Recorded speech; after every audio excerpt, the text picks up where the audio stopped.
Un chien était méprisé par une famille cruelle. Ils avaient plusieurs animaux de compagnie et ne le valorisaient pas. Jusqu'à ce qu'un jour, ils abandonnent le pauvre chien sur la route. L'avenir surprendrait tout le monde lorsqu'un millionnaire tomberait sur le chien. Avant d'écouter cette merveilleuse histoire, n'oubliez pas de vous abonner à la chaîne.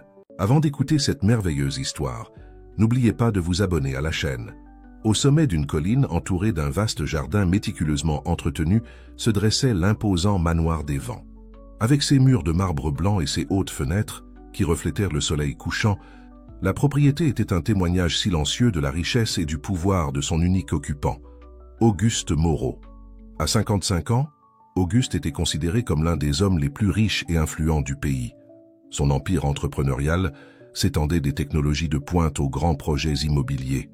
Pour le monde extérieur, il était l'épitomé du succès, un homme qui avait conquis tout ce que l'argent pouvait acheter. En cet après-midi d'automne, Auguste observait la ville au loin à travers la fenêtre de son bureau. Le ciel se parait de teintes orangées, créant un contraste dramatique avec les gratte-ciel qui se dressaient à l'horizon. Ses yeux, d'un bleu profond marqués par de petites rides au coin, ne reflétaient pas la beauté du paysage. Il y avait en eux une mélancolie que tout son argent ne parvenait pas à effacer. « Monsieur Moreau !» La voix de son assistante personnelle, Claire, interrompit ses pensées. « Vous avez une visioconférence avec les actionnaires dans 5 minutes. » Auguste acquiesça sans se retourner. « Merci, Claire. Vous pouvez commencer à préparer les documents pour la réunion de demain. » Claire hésita un moment avant de sortir.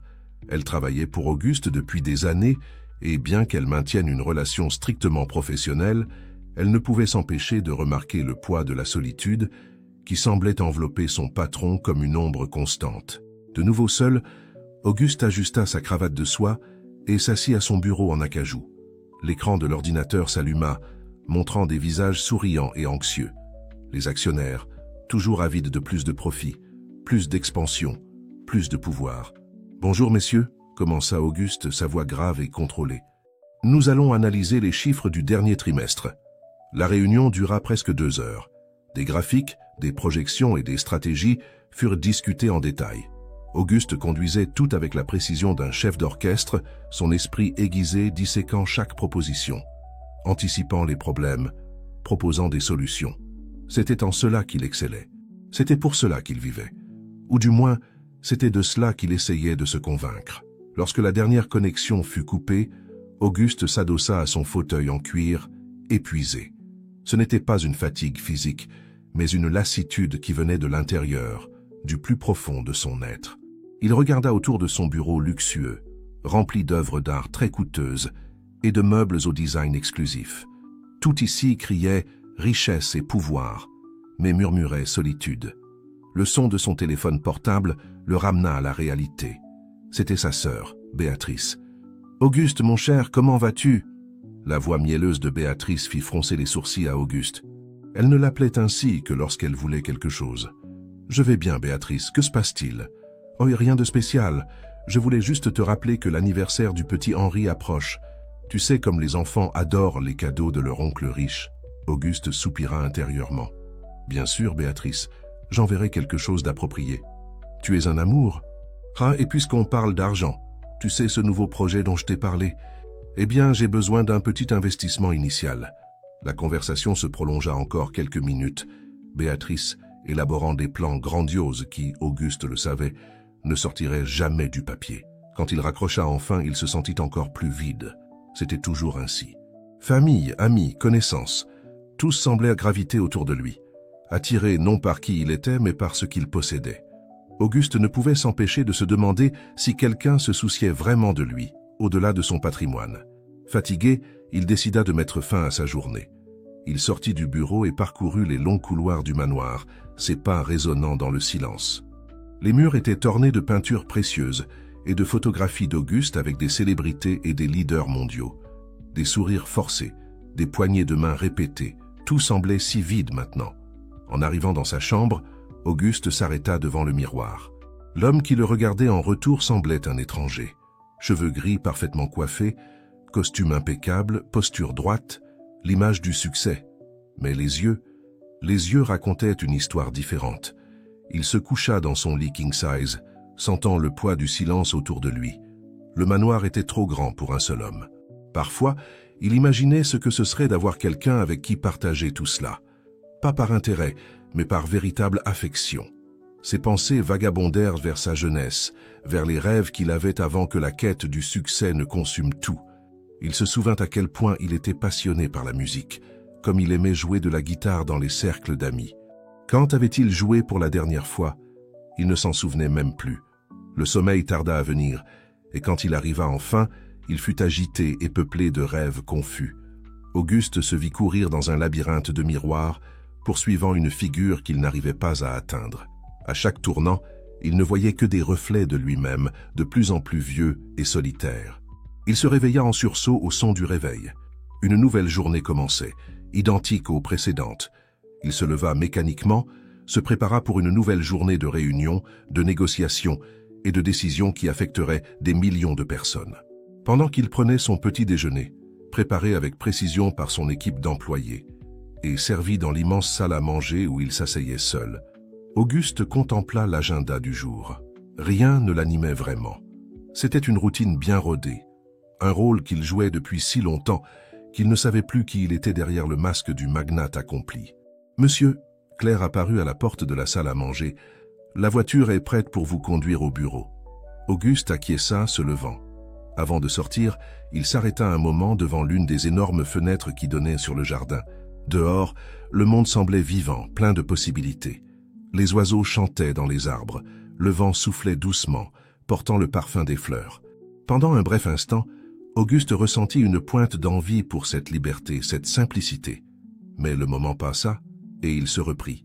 Il ajusta sa cravate, redressa les épaules et marcha vers la porte. Le monde des affaires l'attendait, avec ses promesses de plus de pouvoir, plus de richesse, plus de solitude. Tandis que la voiture de luxe glissait hors des portes du manoir, Auguste ne pouvait imaginer que sa vie était sur le point de changer drastiquement. Le destin, dans son infinie sagesse, avait déjà mis en mouvement les événements qui transformeraient son existence. Et tout commencerait par une rencontre inattendue, une connexion improbable qui défierait tout ce qu'il croyait savoir sur l'amour, la loyauté et le véritable sens de la richesse.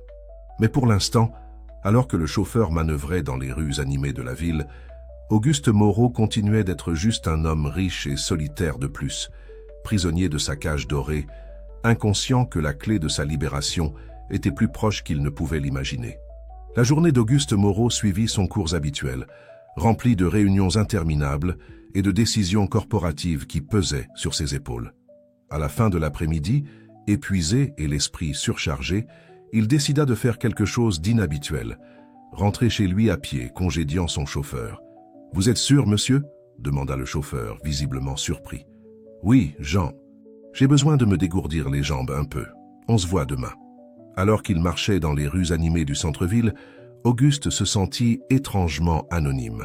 Sans sa voiture de luxe ou sa suite habituelle, il n'était qu'un passant de plus dans la foule.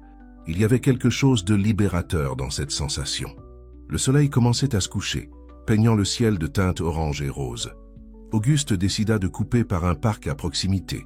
Le contraste entre le béton de la ville et le vert des arbres était revigorant. Il respira profondément, sentant l'air frais remplir ses poumons. C'est alors qu'il l'entendit, un gémissement bas presque imperceptible au milieu du brouhaha du parc. Auguste s'arrêta, regardant autour de lui. Le son se fit entendre à nouveau, cette fois plus clairement. Il venait de derrière un buisson proche. Poussé par une curiosité qu'il n'avait pas ressentie depuis longtemps, Auguste s'approcha. Là, recroquevillé et tremblant, se trouvait un chien. C'était un bâtard de taille moyenne, au pelage brun tacheté et aux grands yeux expressifs. L'animal semblait effrayé et affamé.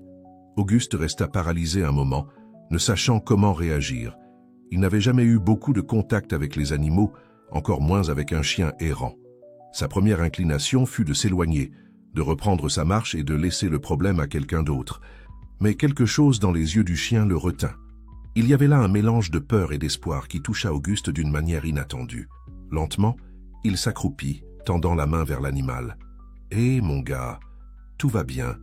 Je ne vais pas te faire de mal, » dit Auguste, surpris par la douceur de sa propre voix. Le chien hésita un moment, mais ensuite, comme s'il comprenait qu'Auguste ne représentait pas une menace, il s'approcha prudemment. Son museau toucha légèrement la main tendue, et Auguste ressentit une vague d'émotion qu'il n'avait pas éprouvée depuis des années. « Tu as faim, n'est-ce pas ?» Auguste fouilla dans ses poches, trouvant un paquet de biscuits qu'il avait pris plus tôt au bureau. Ce n'était pas l'idéal, mais ça devrait faire l'affaire. Le chien mangea les biscuits avec avidité, regardant Auguste avec ce qui semblait être de la gratitude. Quand il eut fini, à la surprise d'Auguste, l'animal s'approcha davantage, se collant à sa jambe. Auguste sentit quelque chose fondre en lui. Sans trop réfléchir, il commença à caresser le pelage du chien, remarquant les nombreuses cicatrices et marques qui racontaient une histoire silencieuse de souffrance. « Qu'est-ce qui t'est arrivé, mon ami ?» murmura Auguste, plus pour lui-même que pour le chien. Le soleil s'était complètement couché et les lumières du parc commençaient à s'allumer. Auguste savait qu'il devait partir, mais l'idée de laisser le chien là, seul et sans protection, le dérangeait profondément. « Je ne peux pas simplement te laisser ici, » dit-il, surpris par ses propres paroles. Avec une décision qui allait changer sa vie pour toujours, Auguste prit le chien dans ses bras. L'animal, comme s'il comprenait qu'il était sauvé, n'offrit aucune résistance. « Allons à la maison, mon gars. Demain, nous déciderons quoi faire. » Le chemin du retour vers le manoir fut surréaliste. Auguste, toujours si contrôlé et soucieux des apparences, marchait maintenant dans les rues portant un chien errant sale et maltraité.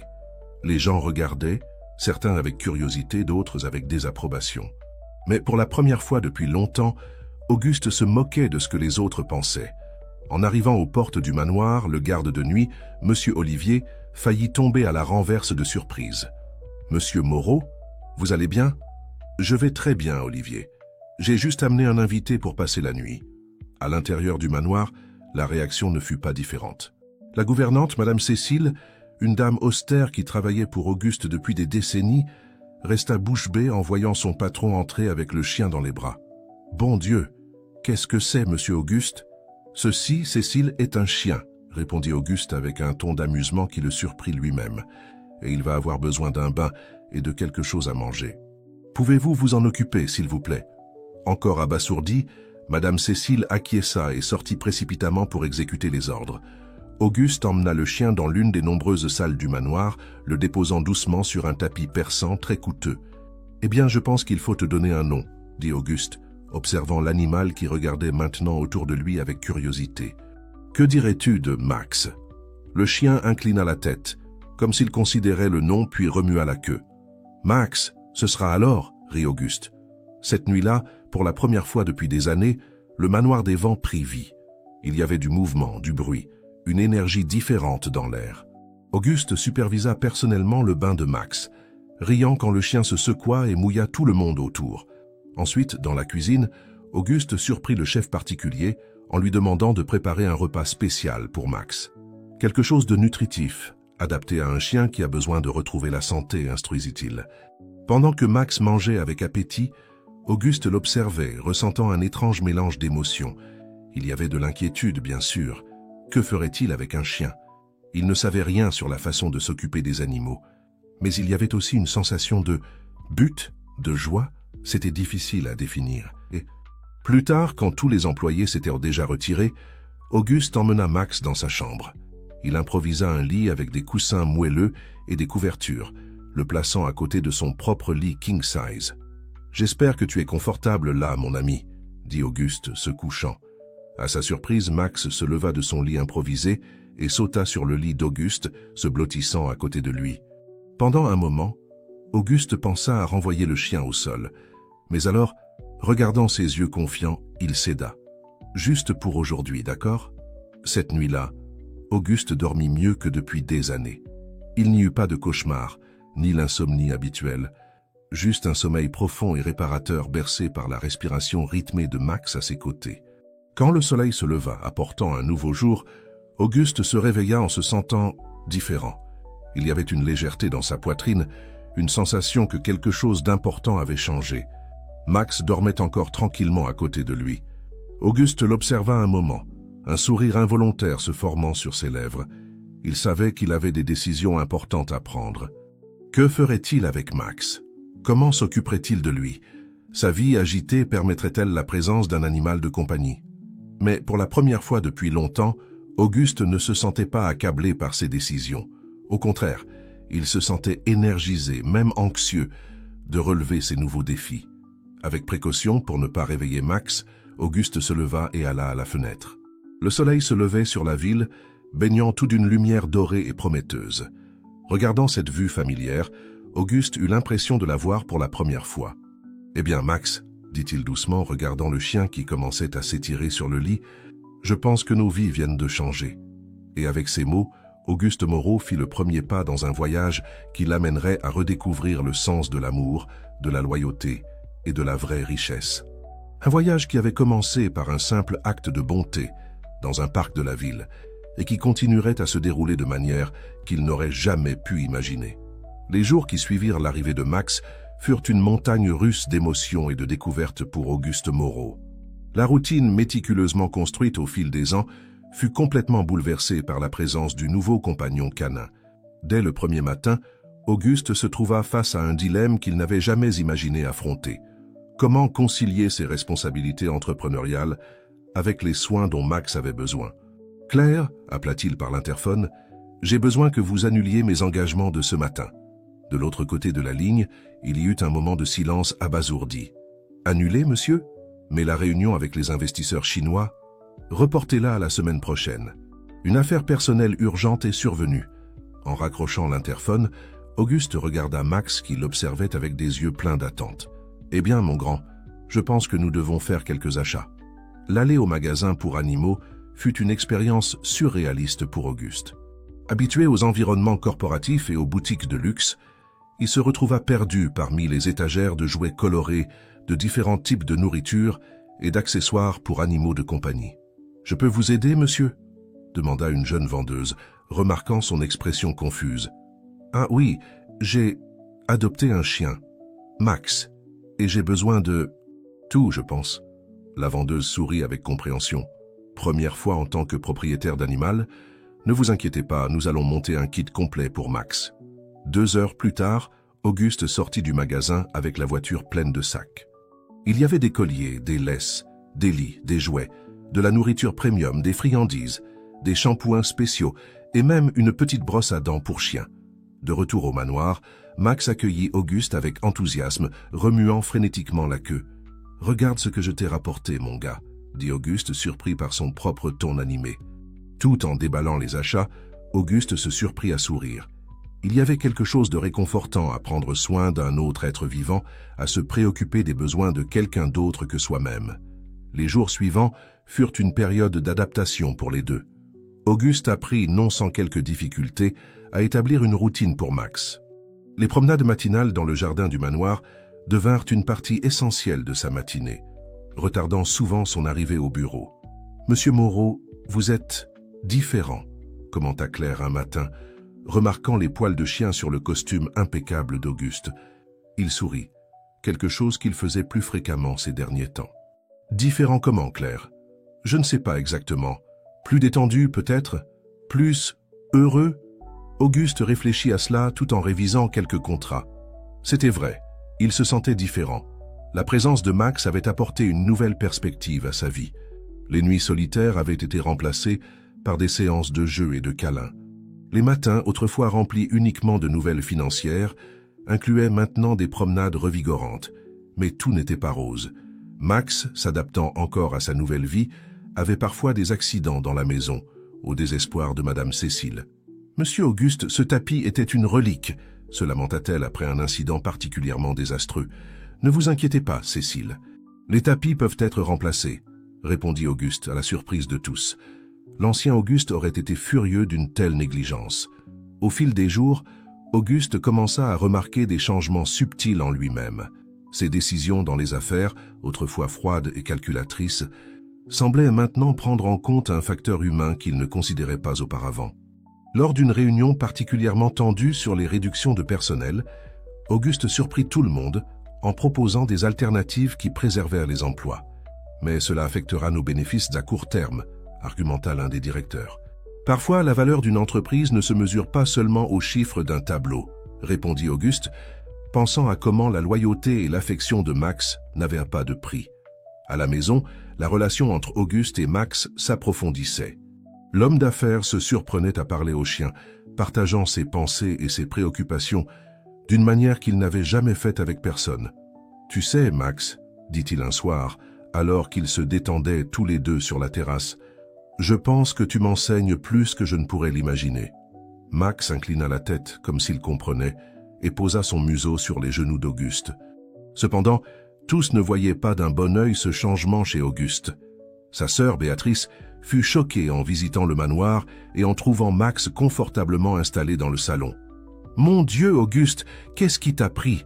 Un chien bâtard dans cette maison ?»« Max n'est pas un bâtard, Béatrice, c'est mon ami, » répondit Auguste, surpris par la fermeté de sa voix. Béatrice rit, incrédule. « Ami, Auguste, tu deviens sénile, ce n'est qu'un chien. » Les paroles de Béatrice blessèrent Auguste plus qu'il ne l'aurait voulu admettre. Elles le firent se questionner. Était-il vraiment en train de changer? Ou projetait-il simplement des émotions sur un animal? Cette nuit-là, alors que Max dormait paisiblement au pied de son lit, Auguste resta éveillé, pensif. Il réfléchit aux dernières semaines, à la façon dont sa vie avait été transformée depuis l'arrivée de Max.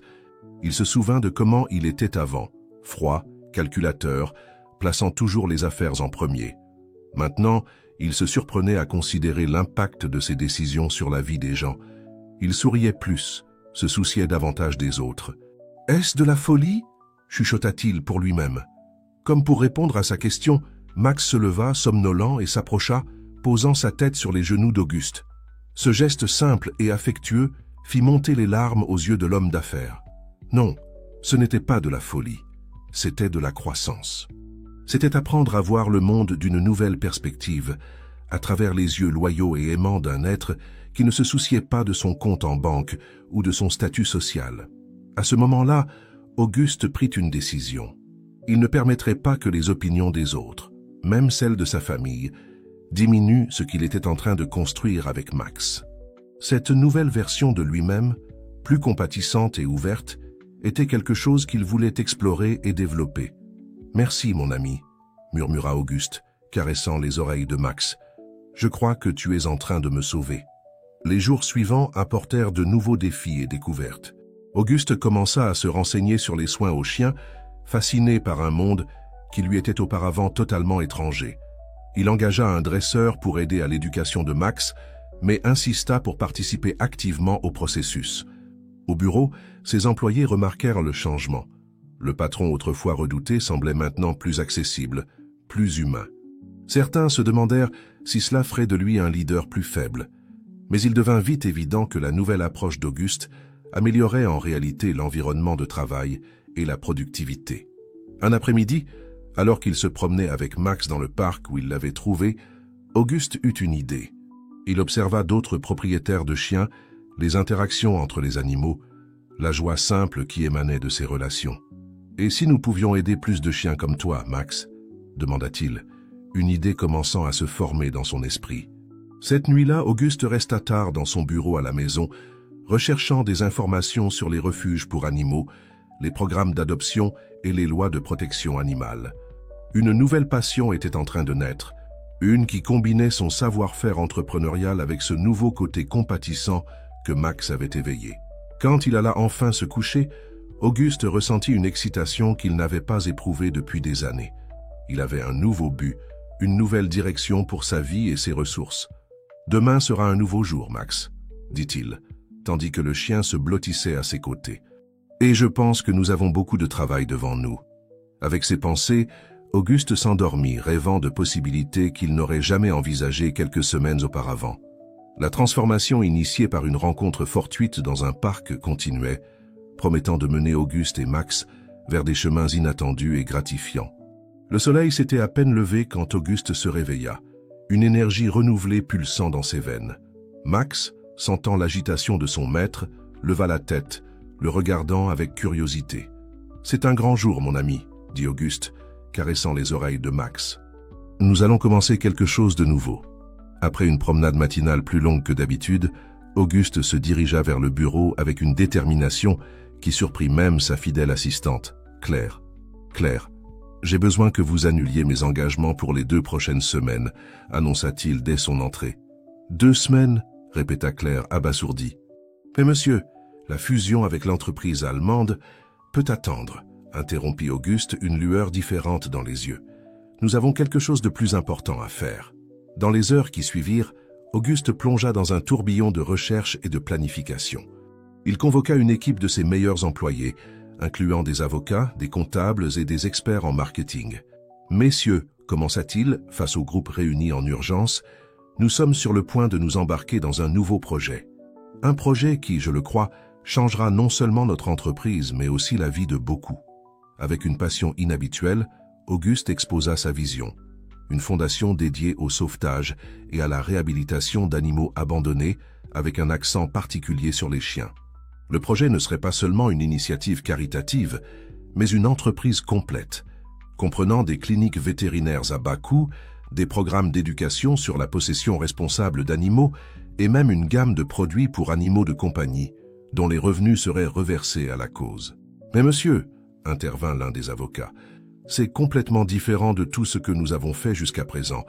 Nous n'avons aucune expérience dans ce secteur. » Auguste sourit, se rappelant à quel point il était lui-même inexpérimenté lorsque Max était entré dans sa vie. « C'est vrai, mais nous avons des ressources, de l'intelligence et maintenant de la motivation.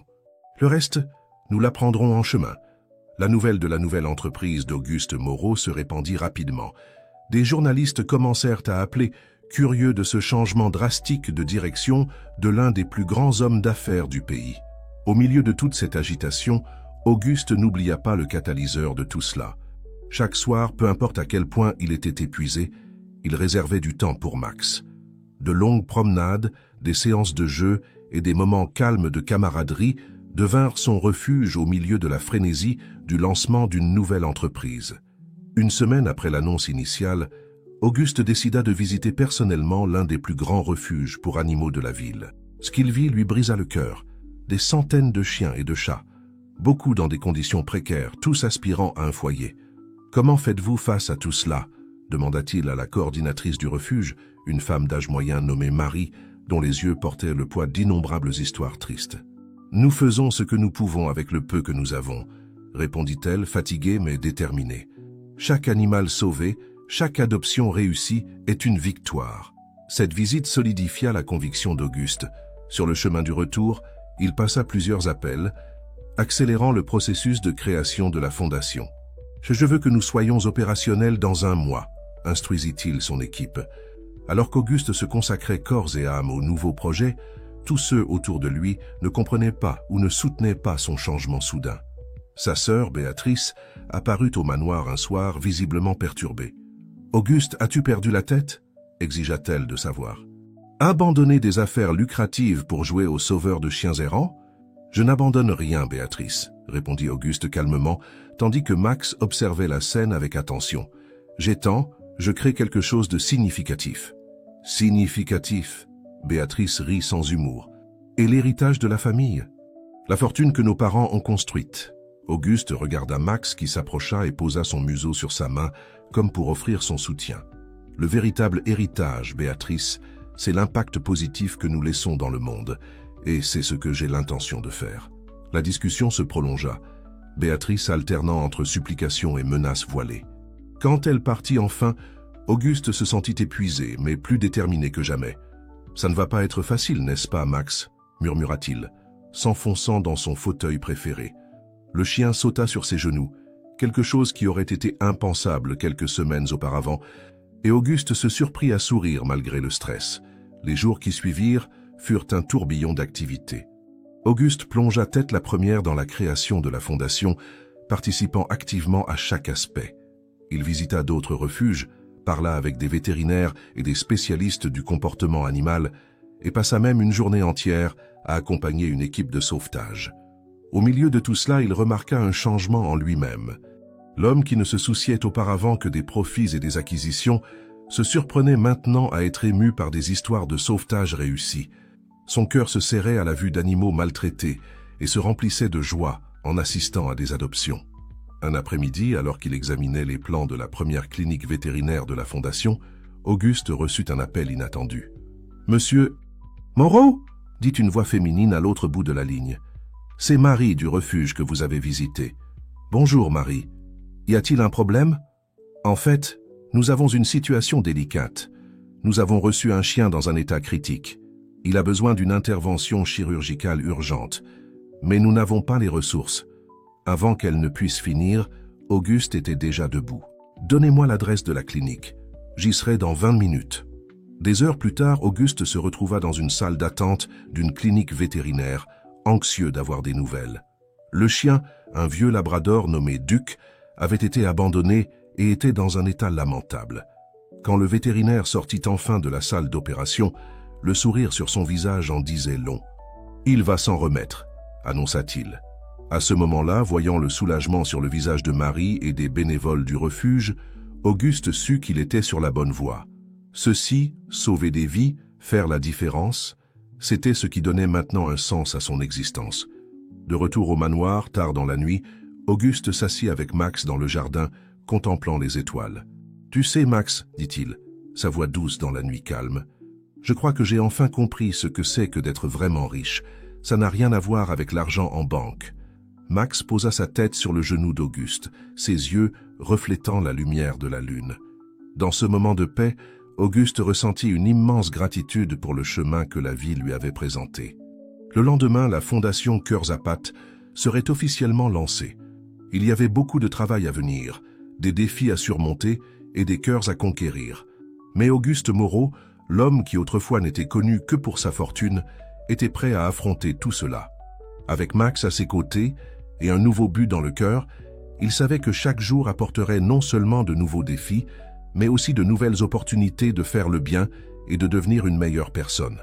Et ainsi, sous le ciel étoilé, l'homme et le chien se reposaient, prêts pour le prochain chapitre de leurs vies entrelacées, un chapitre rempli d'espoir, de compassion et d'amour inconditionnel. Le lancement officiel de la fondation Cœurs à Pattes fut un événement qui attira plus d'attention qu'Auguste ne l'avait prévu. La presse locale était présente en masse, curieuse de comprendre le changement soudain de direction du célèbre homme d'affaires. Caméras, flash et microphones entouraient Auguste, tandis qu'il coupait le ruban inaugural de la première clinique vétérinaire de la Fondation, avec Max fidèlement à ses côtés. « Monsieur Moreau, qu'est-ce qui a motivé ce changement drastique dans votre carrière ?» demanda une journaliste, poussant un microphone dans sa direction.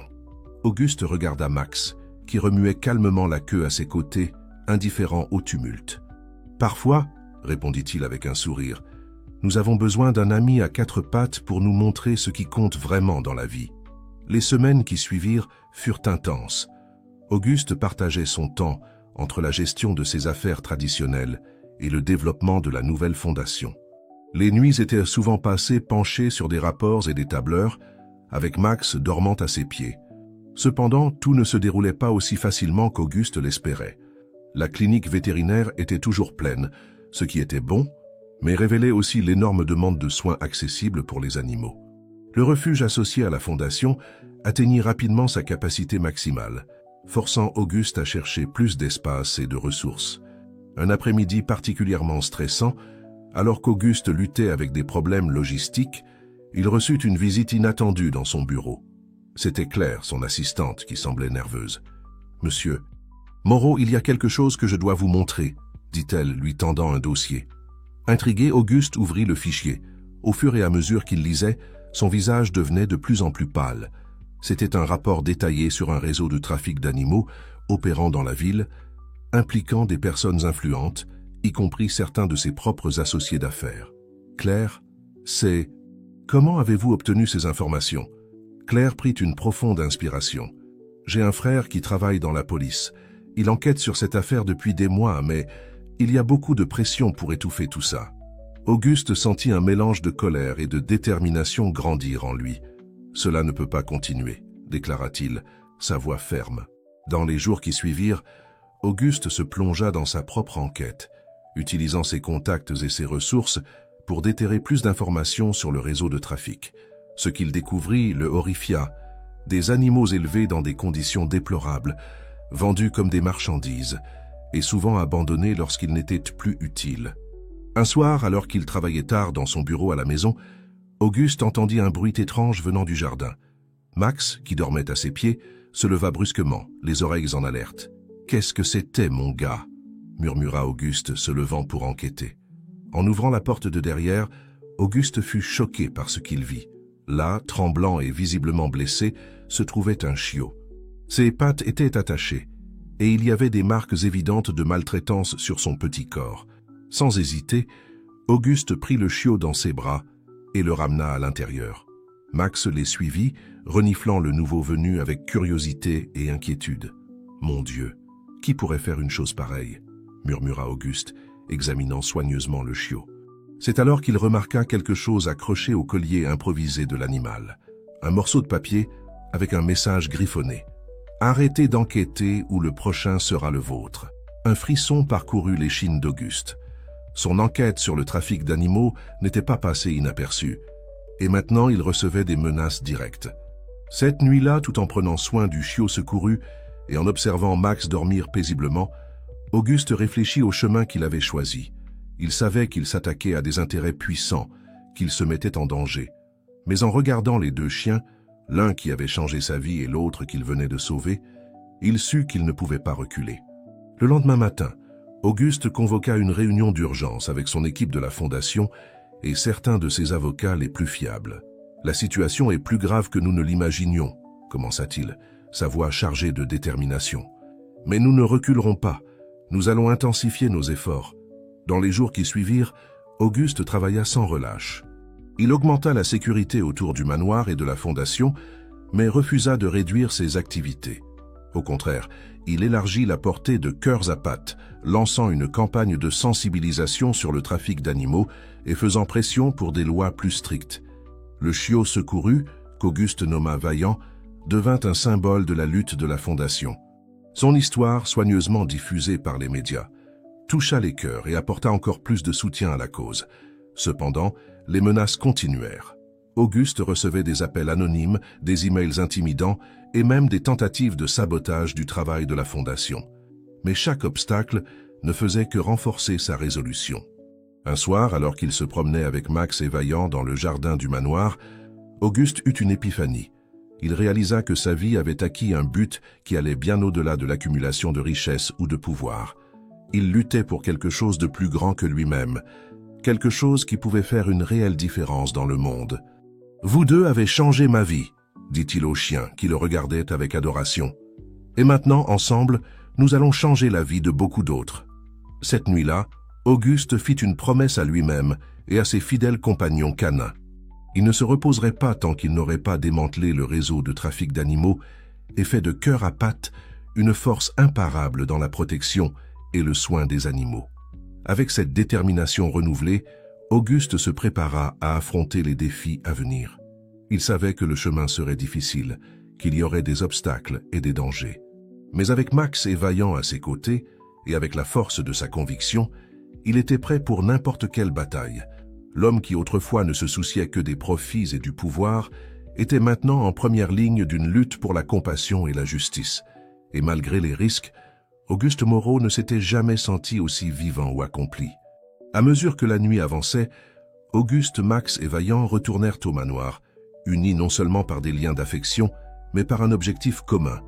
L'avenir était incertain, mais une chose était claire. Le voyage qui avait commencé par une rencontre fortuite dans un parc était loin d'être terminé. En réalité, il ne faisait que commencer. Les mois qui suivirent furent un tourbillon d'activités pour Auguste et la Fondation Cœurs à pattes. Chaque jour apportait de nouveaux défis, mais aussi de nouvelles victoires. La clinique vétérinaire de la Fondation accueillait maintenant des centaines d'animaux par semaine, et le refuge s'était étendu à une plus grande propriété en périphérie de la ville. Auguste partageait ses journées entre réunions stratégiques, visites au projet de la Fondation et, bien sûr, moments précieux avec Max et Vaillant. Le chiot secouru s'était complètement rétabli et était maintenant un jeune chien en bonne santé, inséparable de son protecteur canin plus âgé. Un matin, alors qu'il prenait son petit déjeuner sur la terrasse avec ses deux compagnons à fourrure, Auguste reçut un appel de Marie, la coordinatrice du refuge. « Monsieur Moreau, nous avons une situation », dit-elle, sa voix tendue. « La police a fait une saisie massive d'animaux dans un élevage clandestin. Ils nous demandent notre aide pour héberger et soigner ces animaux. » Auguste sentit son cœur se serrer. « Combien d'animaux, Marie ?»« Plus d'une centaine, monsieur. Des chiens, des chats, même quelques animaux exotiques. La plupart sont dans un état terrible. » Sans hésiter, Auguste mobilisa toute l'équipe de la Fondation. En quelques heures, une opération de sauvetage à grande échelle était en cours. Des tentes furent montées, des équipes vétérinaires furent convoquées et des bénévoles de toute la ville se présentèrent pour aider. Arrivant sur le lieu de la saisie, Auguste fut confronté à une scène qui le horrifia. Des dizaines de cages surpeuplées d'animaux effrayés et maltraités. L'odeur de la peur et de la souffrance était palpable. « Comment quelqu'un peut-il faire ça ?» murmura-t-il, ressentant un mélange de colère et de tristesse. Travaillant sans relâche, l'équipe de Cœurs à pattes commença à secourir les animaux un par un. Chaque créature reçut des soins médicaux immédiats, de la nourriture et pour la première fois depuis longtemps, un contact doux. Tout en supervisant l'opération, Auguste remarqua un policier qui observait tout avec un regard pensif. S'approchant, il se présenta. « Merci pour le travail que vous faites », dit le policier, s'identifiant comme le sergent Robert. « Mais je crains que ce ne soit que la partie émergée de l'iceberg. » Intrigué, Auguste demanda plus de détails. Le sergent Robert regarda autour de lui, s'assurant que personne d'autre n'écoutait, et baissa la voix. « Monsieur Moreau, cet élevage fait partie d'un réseau beaucoup plus vaste. Nous avons des informations selon lesquelles des personnes puissantes sont impliquées.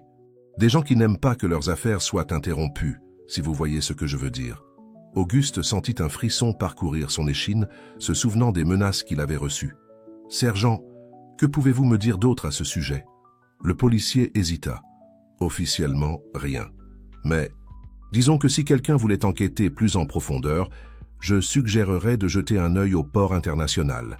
Il y a des rumeurs de conteneurs arrivant au milieu de la nuit, si vous voyez ce que je veux dire. » Avant qu'Auguste ne puisse poser plus de questions, ils furent interrompus par l'un des vétérinaires de la Fondation. « Monsieur Moreau, nous avons besoin de votre décision. Nous avons quelques cas critiques qui nécessitent des interventions chirurgicales coûteuses. Notre structure actuelle ne peut pas... »« Faites ce qui est nécessaire, » interrompit Auguste. « Mobilisez les meilleurs spécialistes. Ne vous inquiétez pas des coûts. Nous allons sauver tous ceux que nous pourrons. » Dans les jours qui suivirent, Auguste dormit à peine. Il coordonnait les efforts de sauvetage, gérait la presse qui encerclait maintenant la Fondation à la recherche de déclarations et essayait toujours de digérer les informations que le sergent Robert avait partagées. Un soir, épuisé, il se retrouva seul dans son bureau à la maison. Max et Vaillant dormaient à ses pieds, offrant un réconfort silencieux. Regardant une photo encadrée de lui-même avec les deux chiens, Auguste ressentit le poids de la responsabilité qu'il avait assumée. C'est alors qu'il entendit un bruit venant du jardin. Alerte, il se leva, Max et Vaillant immédiatement éveillés et attentifs. Prudemment, Auguste s'approcha de la fenêtre. Dans l'obscurité, il vit une silhouette encapuchonnée se déplaçant furtivement entre les arbres. Son cœur s'accéléra. Les menaces qu'il avait reçues lui revinrent en mémoire avec force. Sans réfléchir à deux fois, Auguste activa le système de sécurité et appela la police.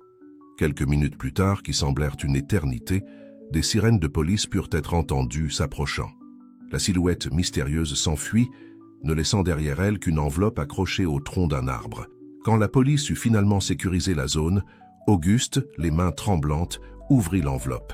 À l'intérieur, il n'y avait qu'une photo. On pouvait y voir Auguste, Max et Vaillant lors d'une de leurs promenades matinales. L'image était marquée d'un X rouge. Au verso, un message sinistre. « Dernière chance. Éloignez-vous ou perdez tout. » Cette nuit-là, tandis que la police fouillait la propriété à la recherche d'indices, Auguste s'assit dans le salon, Max et Vaillant pressés contre lui, offrant un réconfort silencieux. Il savait qu'il était arrivé à un point critique. La menace était maintenant réelle et tangible. Pendant un bref moment, Auguste envisagea de reculer. Après tout, il avait une vie confortable avant tout cela. Il pourrait simplement retourner à ses affaires, laisser d'autres mener ce combat. Mais ensuite, il regarda Max, le chien qui avait changé sa vie, et Vaillant, le chiot qui l'avait sauvé. Et il pensa à tous les animaux qui avaient été secourus ce jour-là, et à combien d'autres avaient encore besoin d'aide. À ce moment-là, Auguste Moreau prit sa décision. Il ne reculerait pas. Il n'abandonnerait pas la lutte. Au contraire, il intensifierait ses efforts. « Vous deux m'avez appris ce qu'est le vrai courage », dit-il au chien, sa voix ferme malgré la peur qu'il ressentait. Il est temps de mettre cette leçon en pratique. Avec une détermination renouvelée, Auguste commença à planifier son prochain mouvement. Il savait que les jours à venir seraient dangereux qu'il défierait des personnes puissantes et sans scrupules, mais il savait aussi qu'il n'était plus seul. Tandis que la nuit avançait, Auguste, Max et Vaillant restèrent ensemble, unis contre la tempête qui approchait. L'homme qui autrefois ne se souciait que des profits était maintenant prêt à tout risquer pour une cause plus grande que lui-même. La véritable bataille ne faisait que commencer et Auguste Moreau était déterminé à se battre jusqu'au bout, quel qu'en soit le coût. Les jours qui suivirent la menace dans le jardin furent tendus et remplis d'une activité frénétique. Auguste, déterminé à ne pas reculer face au danger, intensifia ses efforts sur tous les fronts. Sa première action fut de renforcer la sécurité, non seulement dans son manoir, mais aussi dans toutes les installations de la fondation Cœurs à Pattes. Des caméras de pointe furent installées, des gardes furent engagés, et des protocoles de sécurité rigoureux furent mis en place. Parallèlement, Auguste décida qu'il était temps de porter la lutte dans la sphère publique. Il convoqua une conférence de presse où, avec Max et Vaillant à ses côtés, il fit une annonce retentissante. « Mesdames et messieurs, je suis ici aujourd'hui pour dénoncer un réseau criminel de trafic d'animaux qui opère dans notre ville. J'ai des preuves que des personnes influentes sont impliquées et je ne me reposerai pas tant que tous les responsables ne seront pas traduits en justice. » La déclaration d'Auguste fit l'effet d'une bombe dans les médias. En quelques heures, son histoire était dans tous les journaux et bulletins d'information. Certains le qualifiaient de héros courageux, d'autres de fou inconséquent. Tandis que la ville bouillonnait avec ses révélations, Auguste poursuivait son enquête privée. Les paroles du sergent Robert sur le port international ne quittaient pas son esprit. Déterminé à découvrir la vérité, il engagea une équipe d'enquêteurs privés pour surveiller les activités nocturnes du port. Une semaine après la conférence de presse, Auguste reçut un appel au milieu de la nuit. « Monsieur Moreau, » dit la voix tendue de l'enquêteur en chef, « je crois que nous avons trouvé quelque chose.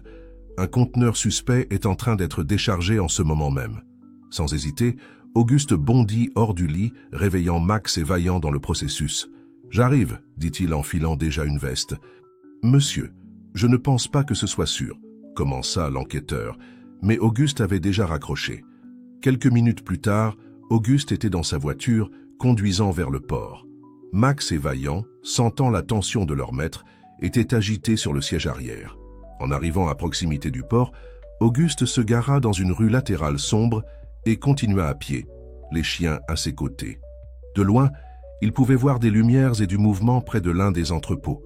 S'approchant prudemment, caché dans les ombres, Auguste vit quelque chose qui lui glaça le sang. Un conteneur était en train d'être ouvert, et de l'intérieur venaient des sons inconfondables d'animaux en détresse. Mais ce qui le choqua vraiment fut de voir qui supervisait l'opération. Là, donnant des ordres aux travailleurs, se trouvait une figure qu'Auguste connaissait très bien.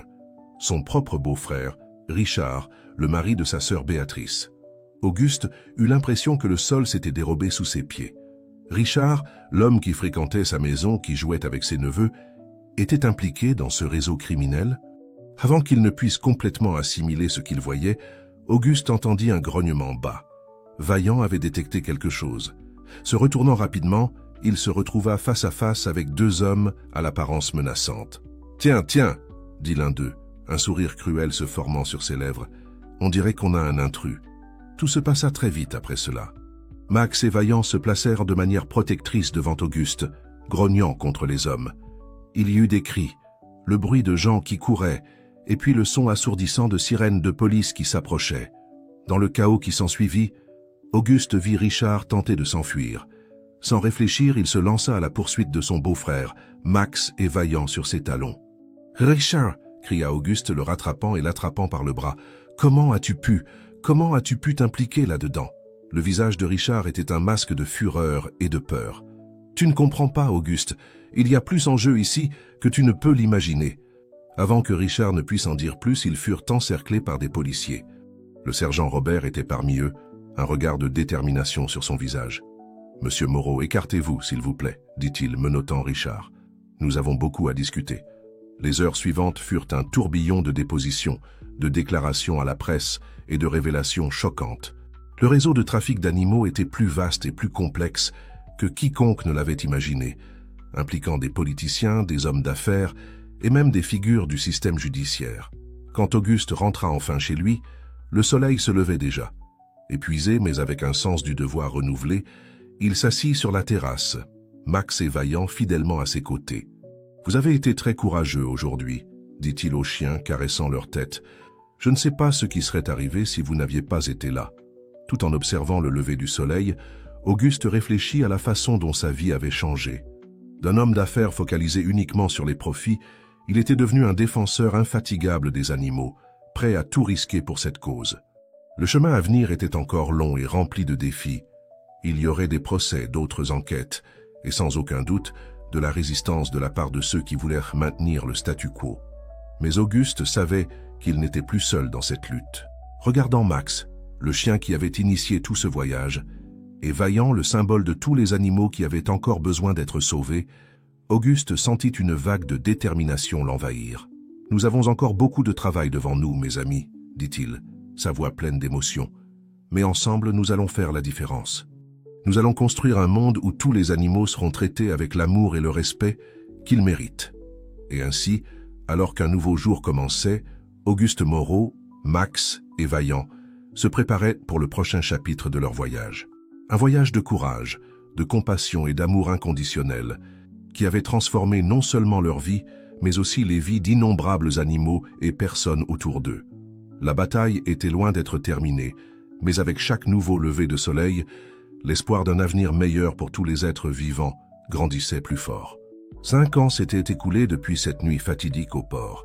5 années de luttes intenses, de défis incommensurables, mais aussi de victoires inspirantes et de changements profonds. Auguste Moreau, maintenant âgé de 60 ans, marchait sur les pelouses bien entretenues de ce qui avait été autrefois son manoir solitaire. Aujourd'hui, l'endroit était le cœur battant de la fondation Cœurs à Pattes, un complexe abritant une clinique vétérinaire de pointe, un centre de réhabilitation pour animaux secourus et un institut de recherche dédié au bien-être animal.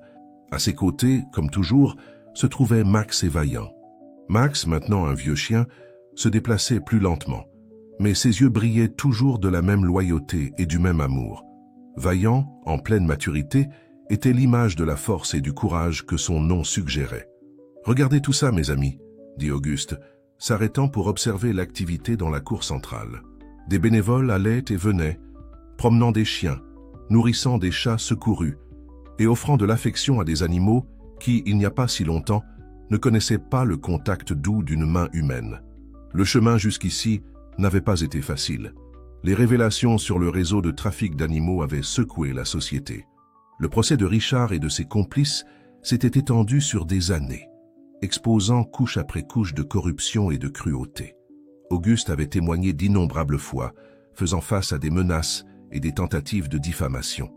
Il y avait eu des moments où le poids semblait insupportable, des nuits où la peur et le doute menacèrent de le consumer.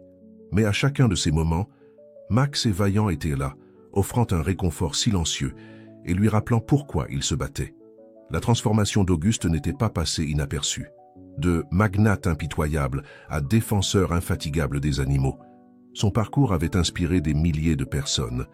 Des dons commencèrent à affluer de tous les coins du pays, permettant à Cœurs à Pattes d'étendre ses opérations au-delà de ce qu'Auguste avait jamais imaginé. Mais peut-être que le changement le plus profond s'était produit chez Auguste lui-même. L'homme qui autrefois mesurait le succès uniquement en chiffres trouvait maintenant de la joie dans les petites victoires quotidiennes. Un animal secouru, un foyer d'adoption trouvé, une loi de protection adoptée.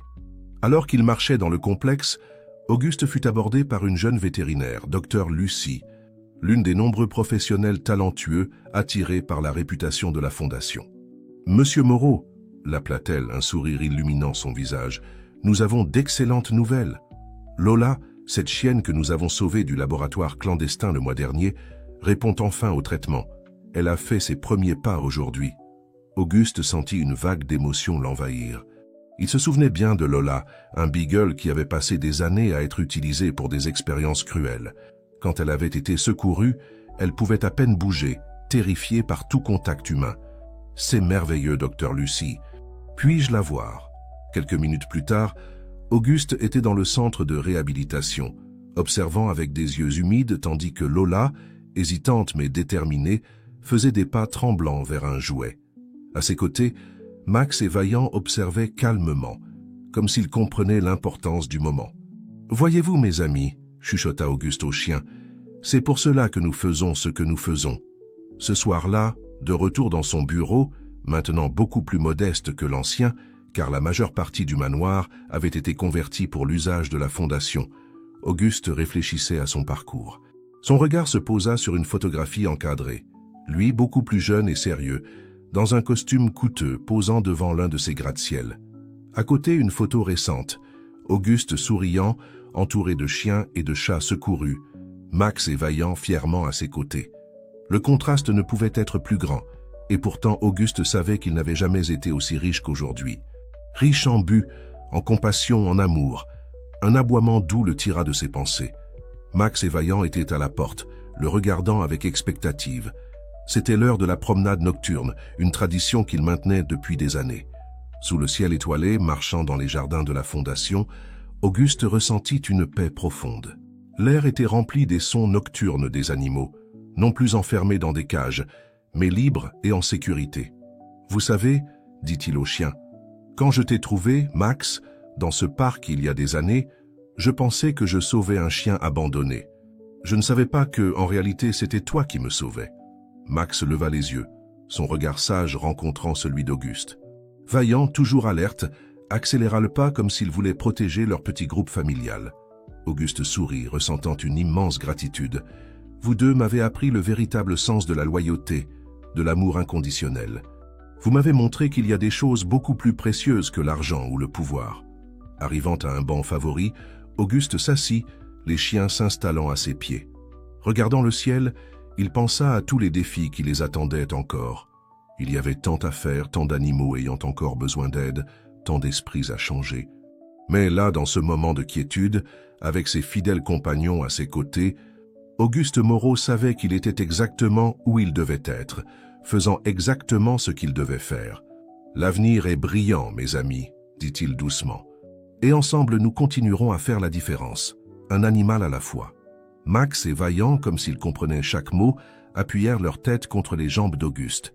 Et ainsi, sous le manteau étoilé de la nuit, l'homme et les chiens se reposèrent, unis par un lien plus fort que le sang, plus durable que toute richesse matérielle. Le voyage qui avait commencé par une rencontre fortuite dans un parc s'était transformé en une mission de vie. Et bien que le chemin à venir soit encore long, Auguste savait qu'avec Max et Vaillant à ses côtés, il n'y avait pas de défi trop grand à surmonter. L'homme qui autrefois n'était connu que pour sa fortune était maintenant reconnu pour son cœur. Et cela, Auguste le savait, était la plus grande richesse de toutes.